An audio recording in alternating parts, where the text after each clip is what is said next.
Hello, how are you today? Do you want to dive into a book that might just surprise you, whether it becomes your next favorite or one you might skip? Let's find out what readers are saying about it. Ageless, who has 4,122 likes, says, 0/5 OMG, this is the second worst book I've ever read in my entire existence.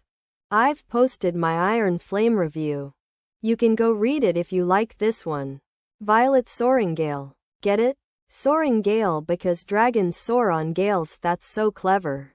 She's like so badass because she's like so dainty and like so small and has insert name chronic illness, which makes her so badass and a really good candidate for a war school. She is totally not a self-insert of the author because unlike the author she doesn't have blonde hair. She has ultra special brown hair that turns a really rare silver as she gets older. Because hair pigment works like that. She's also so super really fast because she's so petite and small and little and fragile. And also the love interest is so much bigger than her and he's the most powerful darkness wielding High Lord I mean Dragon Rider at the Academy. Because Violet being the daughter of the literal leader of the school wasn't enough. She also gets a super mega rare giant black dragon and a never before seen golden useless ass feather-tailed baby dragon that has the ability to manipulate time. And don't worry, Violet can summon lightning, just in case you were concerned that Mare Barrow was the most obnoxious lightning wielder. Rebecca Yarros is such a good writer, all of her world building and info dumps are so unbearable to read. Plus her writing is entirely yaw and juvenile except for the horrific car crash level sex scenes that happen 80% into the book. What a slay! All of her characters make me want to rip my eyeballs out, but especially Xaden because he's so tortured and scary and so much bigger than our poor baby fragile pathetic paper-boned protagonist. Violet Soaring Gale. The enemies to lovers is also so well done. They were literally never even enemies and I didn't once believe they felt anything other than the most surface level lust for the other. Also, why the fuck did Yarros decide that when the dragons fuck that their riders also get really horny? That was information I did not ever need. The world building was so amazingly perfect. I loved how she info dumped entire paragraphs of exposition and random facts onto us, but still never managed to outline how the actual school worked or why the fuck the griffins couldn't just be incinerated by the giant-ass dragons with literal magic. Oh, I also really enjoyed how the single black character with any personality was not only bisexual but hypersexual and slept around with everyone. It was really great how Rhiannon was sidelined the entire novel so that Violet could also be useless. I also love how we don't get to know anything about any of the side characters because Violet is too concerned with fucking Xaden, the nickname of violence for Violet. The character that literally did not kill a single person until the 75% mark also made a lot of sense.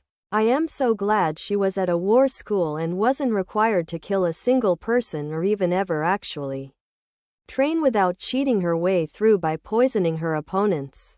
She will totally not die in actual combat when she can't sneak random ass made up poisons into her opponent's meals. I think it's also so inspiring how Violet's tiny 90-pound frame literally could not support swinging an 11-pound sword. But the dragons did not murder her for being weak. Her words, not mine. Because she was so strong mentally because she complained about being in pain, despite claiming to be used to pain? And so delicate and fragile all the time. Also, let's just not talk about how Violet totally plays into the toxic perseverance trope by actively ignoring the symptoms and effects her disability has on her body and powers through everything because she's used to pain. That's so good and such a good example to set less than 3. It could have been interesting if Violet actually found ways to accommodate for her weaknesses, disadvantages that made sense. But clearly Yarros doesn't actually give a fuck, so she didn't bother. The only example we have of this is a saddle, which I am sorry is stupid as fuck, because why was everyone not already using saddles? Did Miss Rebecca ever look into how fucking uncomfortable it can be not use a saddle or padding while riding horses, much less consider how painful it might be to ride a giant, roughly scaled dragon that is flying through the sky? This book was so incredible, I can't believe Book Talk didn't force this down everyone's throats sooner. It was so great to read this horrendous amalgamation of shitty world building, horrifically atrocious writing, and one-dimensional characters with a nonsensical plot and an underdeveloped romance. Legitimately the worst book I've ever read. I would unkindly ask Rebecca Yarros to never write another word in her life. SK, who has 1,846 likes, says, update STFU, it's being developed into a TV series. A dragon without its rider is a tragedy. A rider without their dragon is dead. Reread done right. August 2023. I loved it as much as I did it the first time I read it. In fact, I loved it more. Picked up on a lot of foreshadowing. Rebecca Yarros is a truly talented writer. The emotions I felt reading it were so genuine. I was fully immersed. The characters and the story are fire. I loved Xaden and Violet even more. Hated Dane with passion. Taryn and Adirana continue to be badasses, and Liam, I got no words. I love that guy. Original review. May 2023. This book, y'all, believe me, it's worth the money. I am in love. Easily the best book I read this year and one of the best romantasy I've read in a while. Books like this are the reason I fell in love with reading. Let's just jump right in, 'cause I'm excited to write this review. Read if you like Zodiac Academy, Divergent, Throne of Glass, Dragons, Academia setting, War College, high fantasy, chronic illness, representative enemies to lovers, slow burn spice. 3.55. There's nowhere in existence you could go that I wouldn't find you. Violence. Trained to be in the scribe quadrant. The FMC Violet found herself in the writer's quadrant, the most elite of Navarre, where survival is of the fittest and the strongest. All she needs to do is not get killed and bond with a dragon. But it's not as easy. Not only she has to escape the clutches of the students who want her dead, with few dragons willing to bond, she also has to keep away from Xaden, MMC, who wants her dead. From page 1 till page 633 I was hooked. The world building is detailed and well thought out. The plot is consistent and true to itself. The pacing fluctuates a bit in the second half but mostly stays fast-paced for the majority of the book. Tell me what you're thinking? I was thinking you are exactly as I predicted the first time you took me in my room. Oh yeah? And what was that? A very dangerous addiction. Coming to the characters, Violet, I loved her. She's brave, compassionate, goes to lengths to protect others and knows how to stand up for herself and others. Having had chronic illness, people always underestimate her, all but one. But that's what makes her an underdog. I liked how balanced her character and personality was. Never over the top. Loved following her journey through the war school, and boy, how she developed and grew in those pages. Xaden IDK, if anyone else is saying this, but I will. Xaden has the same vibe that Warwick from Savage Lands does. But Xaden does it better. There's just something about their personality that's so similar. Give the Savage Lands series a go if you liked Xaden. Anyway, I loved him so much. He's a badass. Once her started opening up, and we got to see the softer side of him, I was swooning. He's powerful, sexy, and knows when to pick his battles. Certainly not a pushover. Dane, what an ass. Radiates the same energy as Tamlin in ACOMAF. The other supporting characters are good as well. They grow on ya, especially the dragons and Liam. Taryn and Adirana have my heart. I loved them since the first time they spoke. They have a sense of humor, are badass and protect so fiercely. Sagal was okay-ish. Not much of her tbh. Now I want a dragon. I am going to keep you. You're mine, Violet. Only if you're mine. I've been yours for longer than you could ever imagine. The romance is an angsty slow burn. Enemies to lovers with spice, and oh how brilliantly it was executed. I was all in my feels. Swooning and melting, and basically loved it. And if you like the characters being jealous, you'll enjoy that trope here too. I do think there was a pinch of who did this to you, but wasn't that impactful. Xaden and Violet's chemistry is off the charts. They complement each other so well, and I like how open and honest they are with each other. And that both of them don't hold each other back and give the other room to make mistakes. Learn and grow. It is a mature relationship, yeah. Also, the smut was hot. No, seriously. Things did get hot and broken down. The ending was an emotional roller coaster. I was crying so much at one point. Had to take deep breaths to resume reading. I cannot wait for the sequel. It's such a masterpiece in my opinion. I haven't felt this in love and so strongly about a book in a while, and am so genuinely happy I read this. It's a binge-worthy action-packed romantasy with never a dull moment. You are missing out if you haven't read this. IDK, what are you all doing? Go read it. I promise it won't disappoint. Y'all think Amazon will have a dragon? I have no words. I am gonna take some time to collect my thoughts.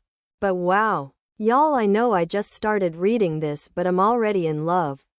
I predict 4 to 5 star rating. Hopefully that will be the case. V, who has 662 likes, says 5 stars. I love you, Rebecca Yarros. You gave me your heart. And I am keeping it. I knew I was going to love this book.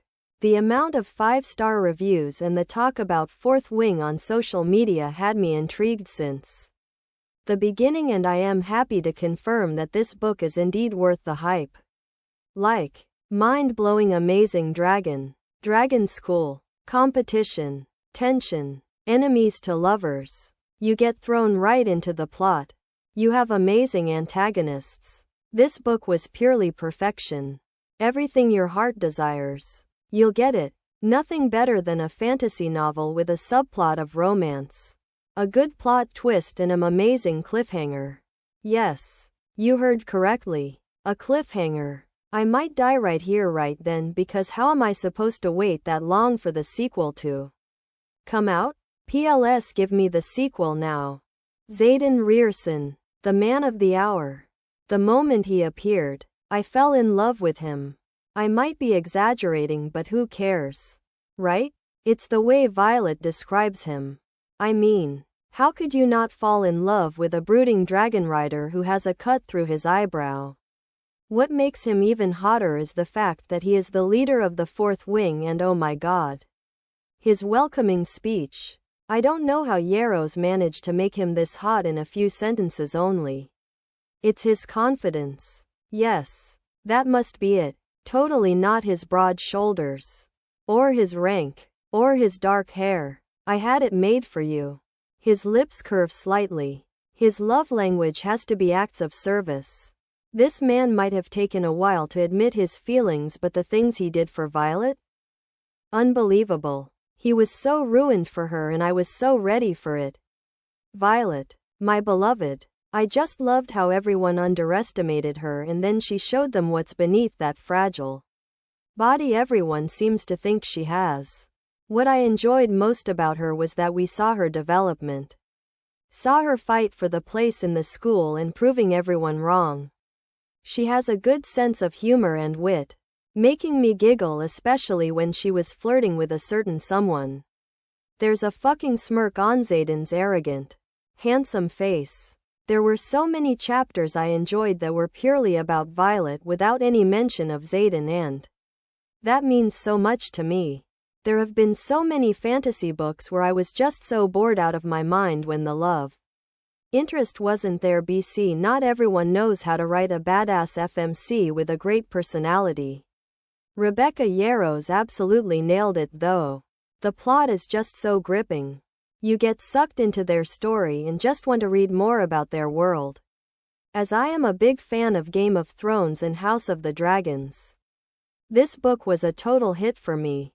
I loved reading about the dragons, the different breeds, their history, their shape and color and abilities. Xaden and Violet. Violet and Xaden. You know who they reminded of? Triss and Four. The young new girl everyone scoffs at. The intimidating older guy everyone fears. Also, let's not forget that Xaden was the only person Mira told Violet to stay away from. Their first interactions were so full of tension already. I was giggling and blushing, and they've only changed a few words by then. Going for blood today, are we? Violence? Did I mention that we get a training scene? But like a really hot, full of tension, angsty, fighting scene. She attacks him. He catches her fist. She tries again. He pulls her back against his chest. She jumps him. He pins her down. I could go on and on and on. Believe me, it was really freaking hot. We even get a let me see your injuries scene, and if you thought the fighting scene was impeccable, then you have to read about this one. Jaw? On the floor. There is no me without you. Dane. What a hypocrite. You know who this ass reminds me of? Adam Kent and freaking Gale Hawthorne. I get that he wants to protect Violet, but he's holding her back, unlike Xaden, who wants her to unravel and become stronger. Speaking of that, they remind me so much of Warnet in that matter. I am not done. They're even Tory Darius coded. I loved seeing their relationship develop in a long time span. Days pass. Weeks pass. Months pass. It's not like they were enemies and then suddenly a week later they decided to like each other. Nope. It definitely took them weeks to even admit their connection. They might be enemies to the core, but who doesn't love a good old enemies to lovers? Also, Jack reminded me so much of Cato Hadley from the Hunger Games. I know he's evil and all that, but every book needs a Cato. And he got we deserved Sue PLS. I need the next book as of now. Emma Skies, who has 671 likes, says. Edit November 2023. IDK, who I thought I was kidding with that 3-star rating. 2.5 at best original review. I think I can give this book a low 3 stars. If I am being very nice. The only reason I didn't DNF this book in the first half is because I was using it to actively procrastinate packing. I'll start by saying I don't buy into the hype when books blow up like this, and I don't think BookTok lied to me. I pre-ordered this well before it came out and well before people were talking about it on every other post on your feeds, which is to say that I went into it based on what the book presents itself as rather than reader reactions. And when I know I am going to read a book, I don't read, watch reviews, because I don't want to go in with any preconceived notions I garner from other readers. So, while I don't think BookTok lied to me, I do think the book itself lies about what it is. The synopsis, the excerpt on the back of the book, and the cover all communicate that this is a high fantasy, War College, dragon riding book. What it actually is a From Blood and Ash style new adult fantasy romance that utilizes those elements. That becomes apparent very early in the book just from the style of the writing. But it was jarring to reorient myself to what I was going to get rather than what I was sold. And this isn't to say that there's anything wrong with na-romantasy books. But I wonder why the publisher felt the need to bury the lead here when na-romantasy is such a popular genre right now. But I digress. On to the book itself. The writing is a hard 2 out of 5. It's not good. Never in my life have I seen clunkier or more lazily delivered exposition in a book. My note on page 14 says I am sure we're going to get past this soon, but the expositional dialogue is physically painful. The author spends the first 100 pages of this book, at least, beating you over the head with expositional dialogue delivered in such a way that I am reading it, thinking there's no reason for these two people to be saying these words to each other in this order. Except that the author doesn't know how else to get that information to me as the reader. This is exasperated by the main character just straight up reciting lore to herself. Out loud. Like a history book. For no goddamn reason except that. Again. The author seemingly just couldn't figure out how else to get that information across. Truly just some of the worst attempts at world building I've ever read. Beyond that, the style is entirely too modern for my personal tastes. If I wanted a book with dialogue like For the Win Gotcha and shit's about to get real, I would not be reading high fantasy. And the main character's internal dialogue is constantly about how hot the male lead is and how much her scalp is tingling when he looks at her. The prose is blunt and dry and boring. The book is also predictable to a fault. Well beyond the idea of a book just adhering to genre conventions. From the very beginning you can pretty much lay out how the entire story is going to play out and guess all the important beats it's going to hit and when they're going to happen. If you've ever read a fantasy romance book and if you've ever read a dragon riding book, you've read this book exactly. It's cookie cutter. It's nothing new. There were so few instances of me not knowing exactly what was coming that I can tell you how many times it happened. Twice. 2 times in this entire book did something happen that I didn't already know was coming. The ending ends up being pretty funny because of this. It's delivered as this massive reveal that has absolutely no gravitas because I distinctly remember the exact moment I knew it was going to happen. Rather than this shocking oh my god moment that it's clearly intended to be. It hits more with a oh cool congratulations on catching up to what I knew 200 pages ago. Is that it? So, with all of that said, why am I able to give it 3 stars? Look, all I really needed from this book was to have fun. I mentioned above that I don't buy into the hype, but I am aware of it, and with this book I adjusted my expectations accordingly. I know what kinds of books often tend to get popular in the way that this one did in my previous experiences with them. Some good, some not so good. And so I readjusted my needs to I don't need it to be bloody Shakespeare. But let's have fun with it. And eventually it did get kind of fun. This dragon book took 200 pages to give me dragons. But once it finally did, there was a noticeable improvement in my enjoyment of the book. I am not difficult to please. You give me dragons and flying and training and a bare minimum of readable writing and I am going to have some fun. It just took way too long to get there, and I don't know that I think fighting through the first half of the book was worth finally being entertained by the second half. And I really didn't need the multi-page obstacle course that was just the author dictating an episode of Ninja Warrior. The romance is fine. Again, it's nothing special. I made the From Blood and Ash comparison earlier, and this couple, Violet and Xaden, what a name, are just Poppy and Castile in a different font. You cannot tell me Xaden's vicious little thing line wasn't at least inspired by how obsessed everyone is with Castile's stunningly murderous little creature line. Like I said above, if you've read a fantasy romance before you've read this book, character-wise I think the main character is fine and the disability representative was interesting and gave her a refreshing change from the short training montage, and MC is suddenly better than everyone at everything archetype. She's not magically healed by anything. She has to find ways to work around the limitations of her body. I think I did enjoy Xaden as a love interest, despite and or because of the cookie-cutter enemies to lovers shadow magic template. Who's to say? And there were a couple side characters I liked. All said and done, I might give this series another shot with book 2. I could have a better time with a second book now that I, hopefully, don't have to sit through 100 plus pages of concussive force exposition, and I can go in knowing what I am getting despite what the book sells itself as.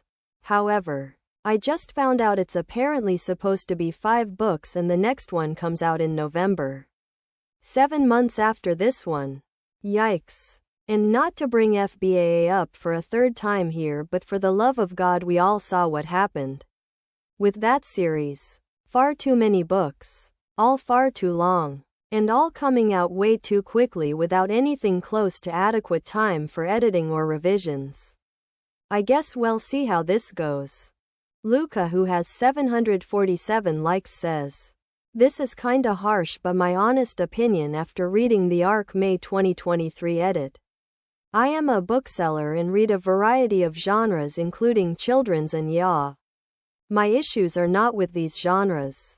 My issues are with books that read as clumsy, horny, and not in a fun camp way, and unpolished, which in my personal opinion, TM, this book is. It's pretty stock standard commercial horny hetero fiction.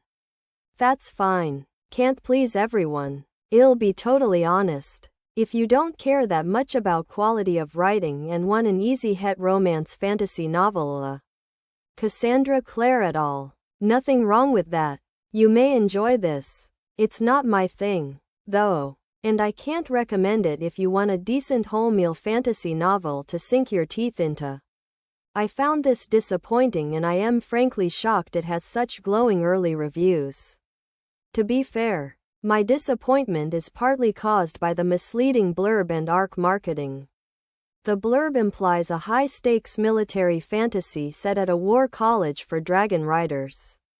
This put me in mind of Temeraire, the Poppy War, or even elements of the Hunger Games. Romance is mentioned, traitors will become allies or lovers, but it's certainly not implied to be wholly a romance novel. I saw on the author's Instagram that this is being marketed as a new adult fantasy, if new adult just means lacking the sophistication of genre fiction but can't be marketed as ya romance because of sex scenes, then sure, call it new adult. All the characters, even supposed high-ranking military figures, speak like millennials from the year 2023. Why was the word vibe used so many times? As in, his vibe is weird, but in other ways the setting recalls medieval Europe? Who edited this? I would not have picked this up if the marketing more accurately reflected the content. It's 100% a romance novel in the vein of Cassandra Clare. Sarah J. Maas. The Divergent series. Any genuine stakes are basically subplot to the central romance. The oh-so-important tension could be resolved by just talking to one another? Most other world-building elements are underdeveloped and confusing, full of plot holes, and everyone's dialogue is set up to give the protagonist and dark love interest perfect Marvel-esque quips and one-liners. I get that this is a popular thing, but to me it lacks sophistication and polish of contemporary fantasy. Also, my certified transgender opinion, TM, is that the inclusion of a random non-binary side character was disingenuous and definitely tokenism.